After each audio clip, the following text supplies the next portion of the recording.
A couple of weeks ago, you saw the initial harvest of some of our small fruits, and since that time, we've added a few red raspberries to the table.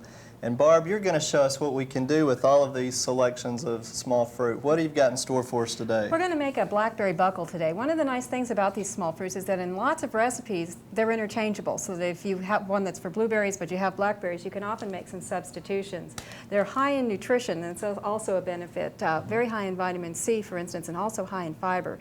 Two things that we sometimes don't always get enough of. So you may want to give up your orange juice for the summer and just stay with the blackberries and raspberries. We have 2 cups of flour, and to that we're going to add 3/4 of a cup of sugar, 2½ teaspoons of baking powder, and 3/4 of a teaspoon of salt. Now for a lot of baked products, we tell people to sift ingredients together. But this one is easy enough, it will blend well enough if we just use a wire whip. In fact, often many of the home-baked breads and quick breads that we make, a wire whip will do just as well as sifting things together. Sifting puts them together finer, but it puts them still all in one spot, and this blends them together a little bit better. At this stage, we're going to add some liquid ingredients to this. We have 1 egg. If you're cutting cholesterol, you could use 2 egg whites instead. 1/4 of a cup of vegetable oil, and 3/4 of a cup of milk. And I'm going to let you go ahead and blend these together with a wooden spoon so we keep the noise down a little bit. You need to blend them just well enough so that they don't slosh around a lot, and then we'll beat vigorously for about 30 seconds. Well, Barb, when we harvest all the different small fruits like this, what's the best way? I guess get them in the refrigerator as quick as you can, but how's a good way to store them? In the refrigerator for 1 to 2 days will be fine, but you don't want to wash them before you put them in there. You wash them right when you use them, and then when you do wash them, you just want to rinse them as lightly as possible so that you don't damage particularly the blackberries and the raspberries. The blueberries are stronger.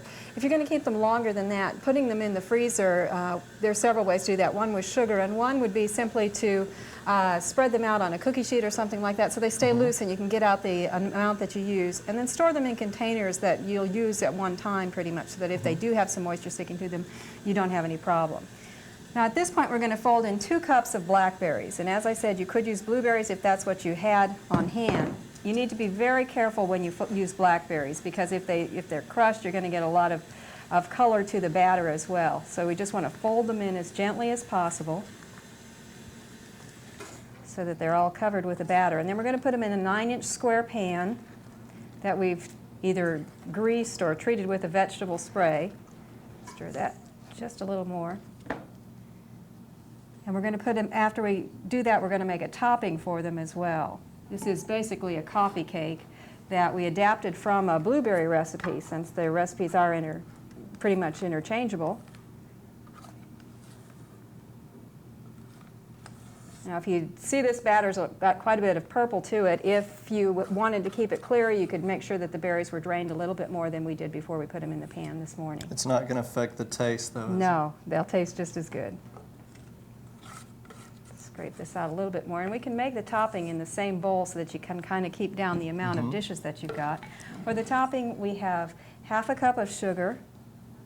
We'll blend that together with 1/3 of a cup of flour and about 1/2 teaspoon of cinnamon. And we can blend those together a little bit again, just so that we get them started. And then to that, we're going to add 1/4 of a cup of margarine.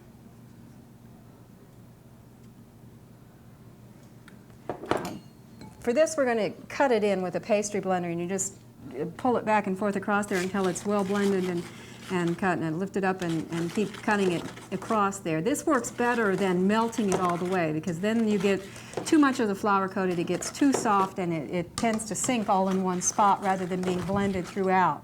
You enjoy getting me to use these new fancy gadgets, don't you?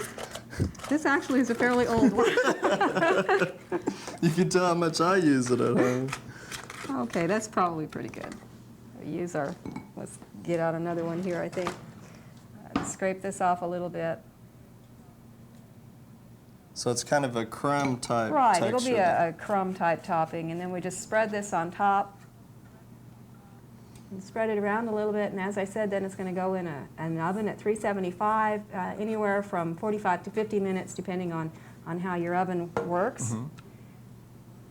and we end up with something that looks like this. Well, Barb, I'm going to sample that while you recap the recipe for our viewers, if you don't That'd mind. be fine. It's 2 cups of all-purpose flour, 3/4 cups sugar, 2 1/2 cups baking powder, 3/4 teaspoon salt, 1/4 cup vegetable oil, 3/4 cup milk, 2 egg whites or 1 egg, 2 cups well-drained fresh or thawed blackberries, and then the topping ingredients, which were 1/2 cup sugar, 1/3 cup all-purpose flour, 1/2 teaspoon cinnamon, and 1/4 cup soft margarine.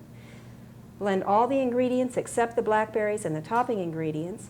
Beat vigorously 1/2 minute. Carefully stir in blackberries, spread in a greased 9-inch square pan. Prepare the topping, sprinkle over the batter.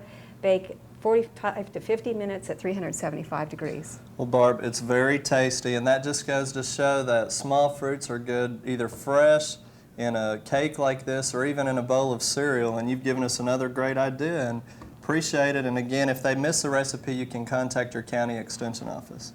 You want a sample this time? We hope you've enjoyed this classic from the Oklahoma Gardening Vault. Remember, even though these tips and techniques are timeless, there's always something new to learn in the world of gardening. By subscribing to both Oklahoma Gardening and OK Gardening Classics, you'll have access to a wealth of gardening knowledge, both classic and contemporary.